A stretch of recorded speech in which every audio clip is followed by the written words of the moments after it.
আমাদের ইমাম, জাতীয় ইমাম জনাব তারেক রহমান দামাত বরকাতুহু।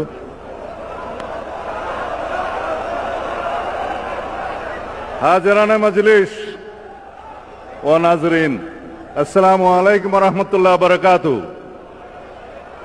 আলহামদুলিল্লাহি রাব্বিল আলামিন, আসসালাতু ওয়াসসালামু আলা রাসূলিহিল কারীম ওয়া আলা আলিহি ওয়া আসহাবিহি আজমাইন, আম্মা বাদ।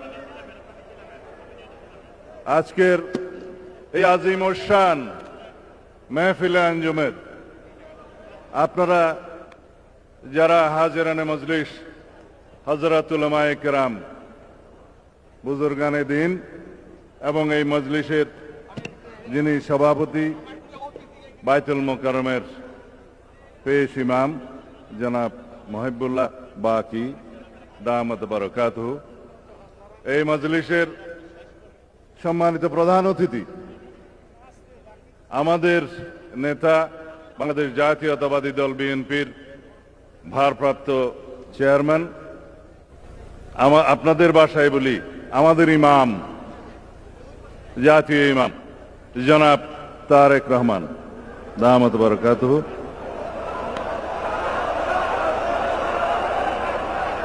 হাজিরানে মজলিস ও নাজরিন, আসসালামু আলাইকুম ওয়া রাহমাতুল্লাহি ওয়া বারাকাতুহু। আমি খুবই সংক্ষিপ্ত বক্তব্য দেব। আপনাদের দাবি দেওয়ার বিষয়ে আল্লাহ রাব্বুল আলামিন আমাদেরকে যদি রাষ্ট্র পরিচালনার দায়িত্ব দেন, রাষ্ট্রীয় ভাতা ইত্যাদি কি হবে, আমার নেতা কথা বলবেন।